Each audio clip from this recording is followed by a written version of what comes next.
বিহার হাসপাতালে ভয়ঙ্কর হত্যাকাণ্ড, গুলি বৃষ্টি এবং তারপর দেখতে পাচ্ছেন সিসিটিভি ফুটেজে দুষ্কৃতীদের দেখা যাচ্ছে এই দুষ্কৃতীরাই গাড়ি করে পালিয়ে আসছে এবং পশ্চিমবঙ্গে ঢোকে, কিন্তু বাসন্তী হাইওয়ে দিয়ে তারা কি অন্য কোথাও পালিয়ে গিয়েছে সেটা এখনো পর্যন্ত জানা যায়নি, খোঁজ চালাচ্ছে পুলিশ। আর অন্যদিকে এই বিহারে গুলিকাণ্ডে রাজ্যে যারা অভিযুক্ত, কেন তারা অভিযুক্ত, কারণ এই দুষ্কৃতীদের সঙ্গে তারা যোগাযোগ করেছিল, তাদের সঙ্গে কথা হয়েছিল এমনটাই জানা যাচ্ছে। সেই সন্দেহে মোট 5 জনকে আটক করেছে পুলিশ।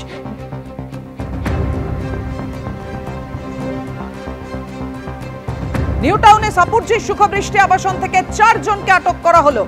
M73 ব্লকের 5 তলায় 406 নম্বর ফ্ল্যাটে ভাড়া থাকতো ওই দুজন। পুলিশ সূত্রে খবর, অভিষেক সেতুরাজ নামে দুজন গত 6 থেকে 7 মাস ধরে ভাড়া থাকতো। অভিষেকের বাড়ি বিহার, সেতু ঝাড়খণ্ডের ধানবাদের বাসিন্দা।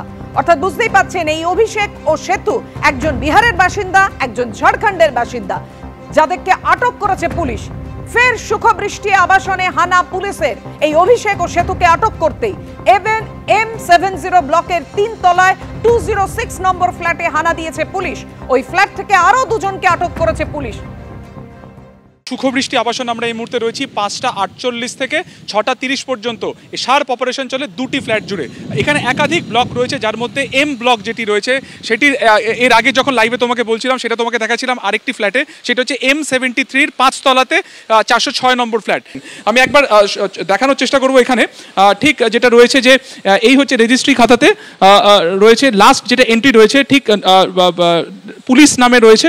পুলিশের পরে একই রকমভাবে এখানে কোনো ফোন নাম্বার দেওয়া নেই। 6টা 20-তে তারা ঢোকে, 6টা 30-এ তারা বেরিয়ে যায়। শুধুমাত্র তাই নয়, ঠিক আগের ফ্ল্যাটের মতন এখানেও যে লেটার বক্স তুমি দেখতে পাচ্ছ, এখানে ঠিক এই 206 নম্বর লেটার বক্স থেকে এসেও তারা কিন্তু এখান থেকে বেশ কিছু ডকুমেন্টস নিয়ে গেছে। ফলত স্বাভাবিকভাবে প্রশ্ন উঠছে যে কোন উদ্দেশ্যে এই 6 থেকে 7 মাস আগে এখানে তারা আত্মগোপন করেছিল বা এখানে তারা এসেছিল, তাদের উদ্দেশ্য কী ছিল, পুরোটা কিন্তু তারা খতিয়ে দেখছেন। এবং অবশ্যই বারবার এই সুখবৃষ্টির নাম এই কারণেও একটা প্রশ্ন উঠছে যে এর আগে আমরা দেখেছি ভুল্লার গ্যাংকে যখন এখানে এনকাউন্টার করা হয়, ঠিক সেই সময়ও কিন্তু একই রকমভাবে এইখানকার নিরাপত্তা নিয়ে উঠেছিল প্রশ্ন।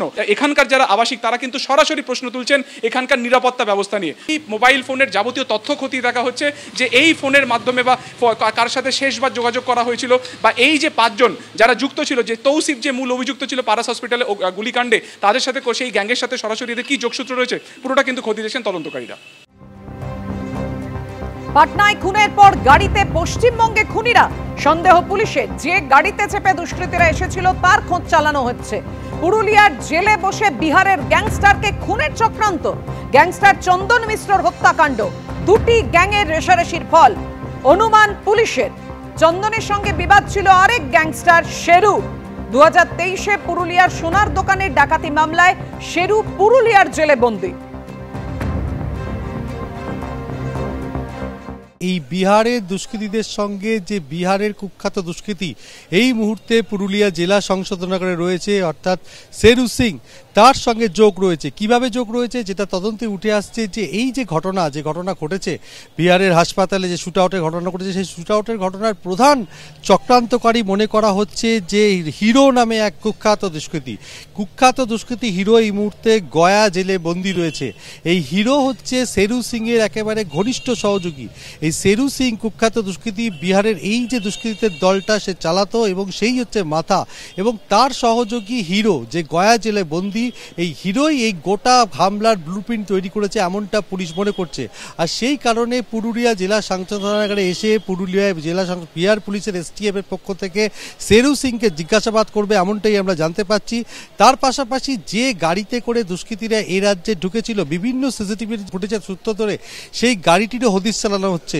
বিধাননগর পুলিশ কমিশনারেটের আশেপাশে বসিরহাট পুলিশ জেলা, বারাসাত পুলিশ জেলায় যে সমস্ত পুলিশ রয়েছে তাদের কাছে এই সংক্রান্ত তথ্য শেয়ার করার জন্য বলা হয়েছে যে তারা গাড়িটির কোনো হদিশ পেয়েছে কিনা। কিন্তু বারবার যেটা জানা যাচ্ছে যে গত 2023 সালের অগস্ট মাসে পুরুলিয়াতে যে সোনার দোকানের ডাকাতি হয়েছিল, সেই ডাকাতির ঘটনায় প্রধান অভিযুক্ত হচ্ছে শেরু সিং এই কুখ্যাত দুষ্কৃতী, তার ঘনিষ্ঠ সহযোগী হচ্ছে হিরো। সেই হিরো এই ঘটনার ব্লুপ্রিন্ট তৈরি করেছে প্রাথমিকভাবে পুলিশ এমনটা মনে করছে। হচ্ছে, সেই কারণে শেরু সিংকে জিজ্ঞাসাবাদ করবে বিহার এসটিএফের একটি প্রতিনিধি দল।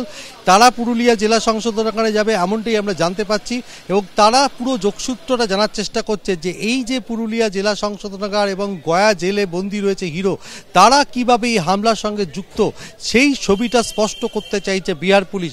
আর সেই কারণেই শেরু সিংকে পুরুলিয়া জেলা সংশোধনাগারে এসে জিজ্ঞাসাবাদ করবে বিহার এসটিএফ, এমনটাই জানা যাচ্ছে সূত্র মারফত।